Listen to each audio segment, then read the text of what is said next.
Welcome to Mega Nine TV. Telangana రాజకీయాల్లో TRS అనేది కేవలం ఒక రాజకీయ పార్టీ పేరు కాదు, అదొక సెంటిమెంటు, ఒక ఎమోషను. 14 ఏళ్ల తెలంగాణ ఉద్యమానికి చిరునామా ఆ 3 అక్షరాలే. జాతీయ రాజకీయాల కోసం ఆ పేరును బీఆర్ఎస్గా మార్చిన కేసీఆర్ ఊహించని విధంగా సొంత రాష్ట్రంలోనే అధికారాన్ని కోల్పోయారు. పేరు మార్పు వల్లే తమ బ్రాండ్ వాల్యూ తగ్గిందని గులాబీ శ్రేణులు మదన పడుతున్న వేళ ఆ పార్టీలో ఎవరు ఊహించని మెగా పొలిటికల్ డ్రామా మొదలైంది.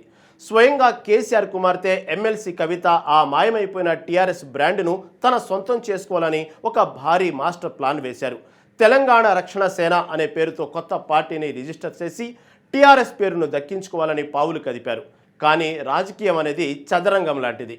ఇక్కడ ఒక ఎత్తు వేస్తే దానికి పై ఎత్తులు వేసేవాళ్ళు కాచుకొని ఉంటారు.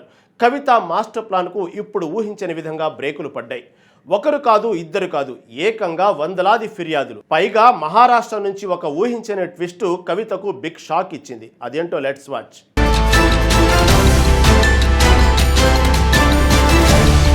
కవిత తెలంగాణ రక్షణ సేన అని కొత్త పార్టీ పేరు ప్రకటించగానే ముందుగా ఉలిక్కిపడింది సొంత ఇల్లే. భారత రాష్ట్ర సమితి అధిష్టానం వెంటనే అప్రమత్తమైంది. ఆ పేరును ఎవరికి కేటాయించవద్దంటూ బీఆర్ఎస్ లీగల్ సెల్ నేరుగా కేంద్ర ఎన్నికల సంఘాన్ని ఆశ్రయించింది. బీఆర్ఎస్ వాదన ఏంటంటే 14 ఏళ్ల ఉద్యమంలో టీఆర్ఎస్ పేరు ప్రజా భావోద్వేగాలతో పెనవేసుకుపోయింది. నేటికి పల్లెల్లోని సామాన్య ఓటర్లు కారు గుర్తును బీఆర్ఎస్ పార్టీని టీఆర్ఎస్గానే పిలుస్తున్నారు. ఇలాంటి సమయంలో కొత్తగా ఎవరైనా అదే టీఆర్ఎస్ పేరుతో వస్తే ఓటర్లు తీవ్రంగా గందరగోళానికి గురవుతారు. మా ఓటు బ్యాంకు చీలిపోతుంది అని వాదిస్తుంది.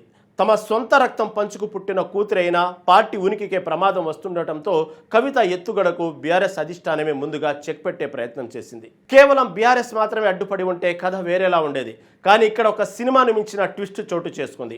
ఈ టీఆర్ఎస్ టైటిల్ రేసులోకి మహారాష్ట్రకు చెందిన ఒక సంస్థ అనూహ్యంగా ఎంట్రీ ఇచ్చింది. సోలాపూర్ కేంద్రంగా పనిచేస్తున్న తెలంగాణ రాష్ట్ర సామాజిక సేన అనే ఒక సంస్థ తరపున దయానంద్ మహాదేవ్ మామ్డ్యాల్ అనే వ్యక్తి ఎలక్షన్ కమిషన్కు దరఖాస్తు చేసుకున్నాడు. ఇక్కడ అతిపెద్ద మైండ్ బ్లాక్ అయ్యే విషయం ఏమిటంటే కవిత తన పార్టీ పేరును అధికారికంగా ప్రకటించడానికి సరిగ్గా ఒక రోజు ముందే ఈ దయానంద్ ఆన్లైన్లో అప్లై చేసుకున్నాడు. రూల్స్ ప్రకారం ఎవరైతే ముందుగా దరఖాస్తు చేసుకుంటారో వారికే ఆ పేరు దక్కే అవకాశం ఎక్కువ. ఇప్పుడు తెలంగాణ రాష్ట్ర సామాజిక సేన సంక్షిప్త నామం కూడా టీఆర్ఎస్ఏ కావడంతో దాన్ని తమకే కేటాయించాలని దయానంద్ పట్టుబడుతున్నాడు. ఇది కవిత వర్గానికి పెద్ద తలనొప్పిగా మారింది.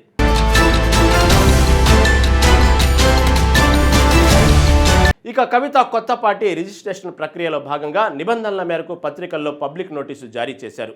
ఆ నోటీసు ఇవ్వడమే ఆలస్యం. కేంద్ర ఎన్నికల సంఘం ఆఫీస్కు ఏకంగా ఫిర్యాదుల సునామీ పోటెత్తింది. కవిత పార్టీకి టీఆర్ఎస్ పేరు కేటాయించవద్దంటూ ఏకంగా 600 నుంచి 700 వరకు ప్రజా అభ్యంతరాలు ఈసీకి అందాయి. ఒక పార్టీ పేరు మీద ఇన్ని వందల అభ్యంతరాలు రావడం బహుశా రికార్డే. అసలు ఈ 700 మంది ఎవరు? దీని వెనక ఉన్న అదృశ్య శక్తి ఎవరన్నది ఇప్పుడు $1 మిలియన్ ప్రశ్న. దీనికి తోడు తెలంగాణ రాష్ట్ర ఎన్నికల సంఘం వద్ద ఇప్పటికే నమోదైన తెలంగాణ రాజ్య సమితి అనే మరో రాజకీయ పార్టీ కూడా ఈ రేసులోకి వచ్చి కవిత ఆ పేరును వాడటానికి వీల్లేదంటూ ఈసీఐకి కంప్లైంట్ చేసింది. దీంతో నలుదిక్కుల నుంచి కవిత మాస్టర్ ప్లాన్కు అడ్డంకులు ఎదురవుతున్నాయి. ఇన్ని అడ్డంకులు ఫిర్యాదులు వెల్లువెత్తుతుండటంతో కవిత ఊరుకుంటారా? తన ప్రతినిధుల బృందాన్ని, తన లీగల్ టీంను పూర్తిగా అప్రమత్తం చేశారు. ఢిల్లీ వేదికగా కేంద్ర ఎన్నికల సంఘం ముందు తమ వాదనకు బలంగా వినిపించేందుకు ఆ అభ్యంతరాలన్నీ ఉద్దేశపూర్వకంగా సృష్టించినవని నిరూపించడానికి కవిత లీగల్ టీం భారీ స్థాయిలో ప్రిపేర్ అవుతుంది.